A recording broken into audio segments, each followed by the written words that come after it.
Hello. Hello. Hello. Today, helping people We look at how to deal with people. and how to solve their problems. And we meet this woman, Tina Saunier, who works at Universal Studios in Florida. I had a problem this morning. That's right. You were late for work. I know. My grandmother telephoned me. She wasn't feeling very well, I'm sorry to hear that. and she needed my help. She wanted me to go shopping with her. So, what did you do? I took her shopping in my car. The trouble is, I nearly had a crash. And what if you had had a crash? What do you mean? What would we have done here if you'd had an accident? Look, I had to help my grandmother. If I hadn't taken her shopping, she wouldn't have had any food. Well, Natalie went to help her grandmother, and she was late for work. What would you have done in her position? I would have done exactly the same. I would have phoned the school to tell them I was going to be late. I would certainly have taken my grandmother to the shops. I think people do have obligation to their relatives, and particularly elderly relatives. I would have explained to my grandmother that I had to be on time. I would have rung the office, made some excuse and taken my grandmother to the shops. I'd have taken my grandmother to the shops.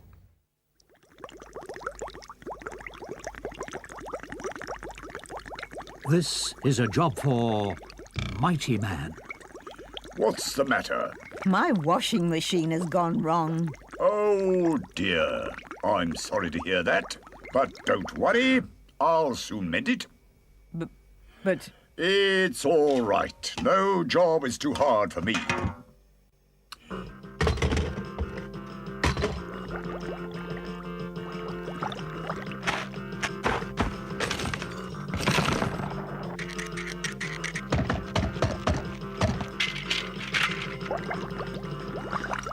Do you know something? What? If I'd known you had a problem, I would have brought my tools. Oh. There you are. Now, what would you have done if I hadn't arrived? I would have asked her to mend it. Oh, dear. The man didn't know there was a problem, so he didn't bring any tools with him. If I'd known. If I had known. If I'd known, I would have brought my tools. If I'd known, I would have brought my tools.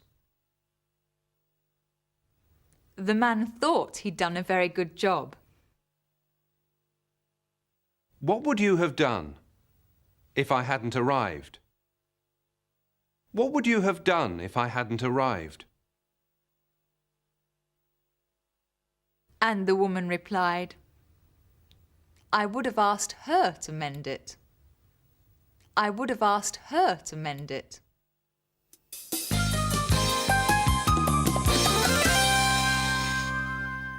Universal Studios in Florida has thousands of visitors every day.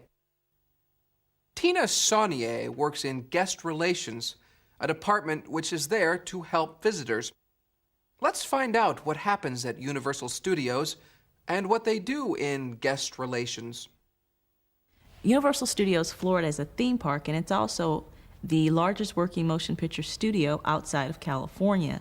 Here we have many rides and shows based on different movies or television series that may now be in progress. And we also do a number of productions such as commercials and movies right here on our backlot. You're gonna have a lot of fun today, so let's say smile. Okay. Here you are. Our guest relations department is set up to assist our guests with whatever needs they may have throughout their day here at Universal. We do everything from warming baby bottles to assisting guests that may get sick throughout the day, giving out information, whether it be foreign language information or just assisting people with planning their day throughout the park. To go to ET, right now we are right here. All you do is walk up Hollywood Boulevard, sir. Just make a right at the stop sign and continue walking past Mel's Diner to our World Expo area. Okay. And ET is a very good place to start. Okay, thank you very much. I also try to find out from our guests where they're from, if this is their first trip or their second trip, Usually if it's their first trip, then they need to get familiarized with our studio, and so I suggest ways that they can familiarize themselves by either taking our production tram tour or by walking a certain path that will give them a bird's eye view of everything that they need to do or may want to see. Down there, our production tour is a 15-minute informational tour, and so what it'll basically do is it'll take you around the studio and just show you where everything is. It's a good way to start your day, too. I think we'll start there. Okay, yeah, I think so. Thank you very much. You're welcome. Have a good time.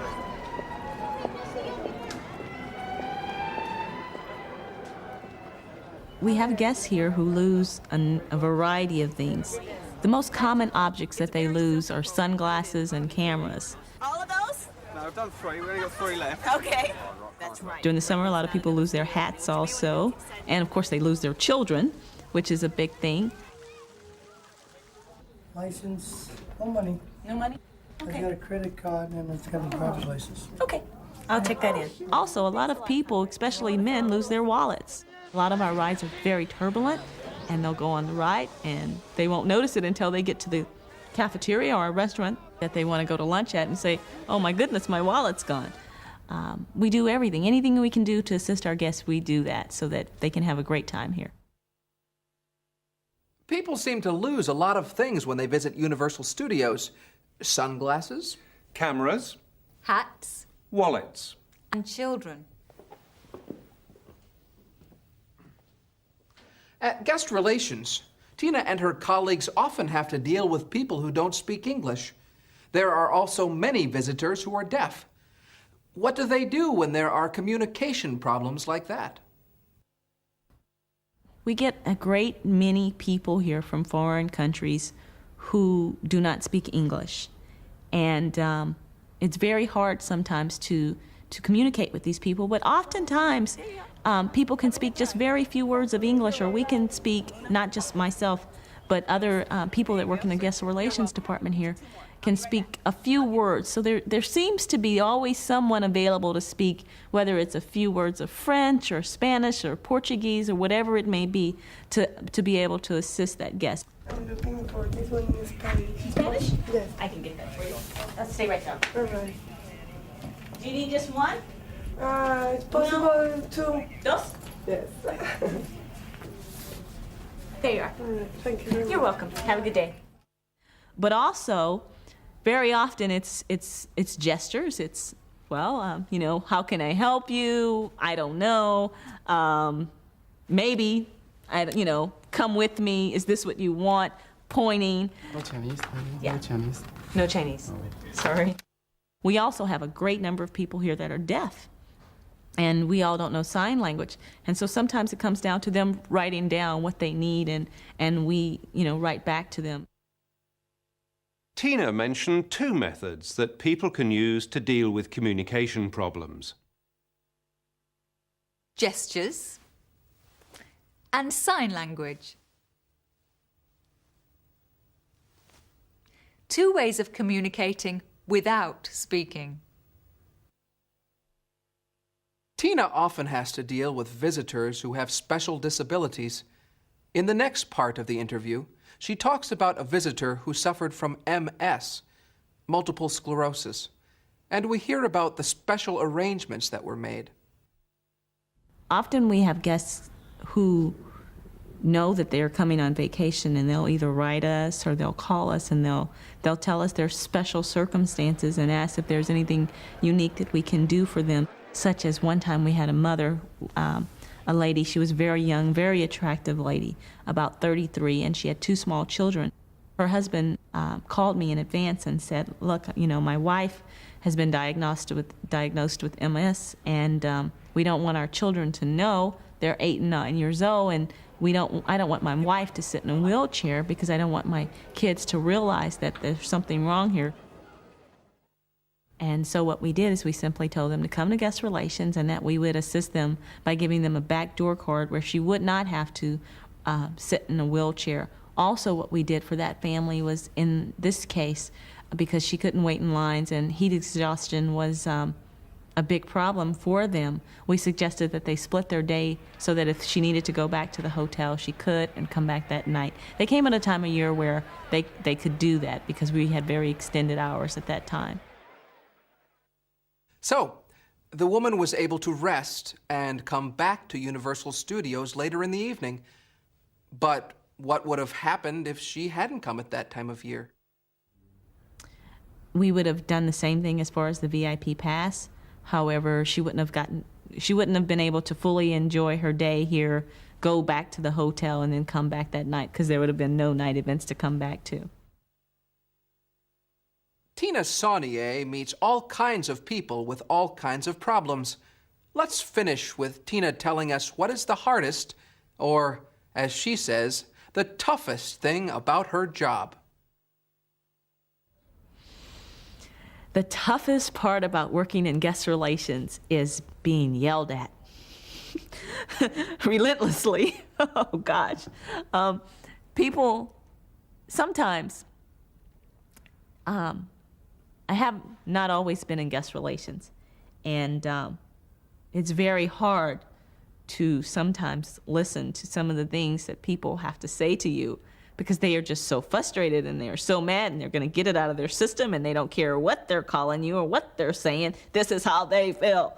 And you have to stand there and listen. And it used to be very, very hard, but I think because I'm becoming more accustomed to it, it's okay now. I understand that they're just venting, and I know not to take it personally. But it's hard. It's very hard. Poor Tina. People shouting and getting angry at her all day long. Yes, and they're supposed to be on holiday.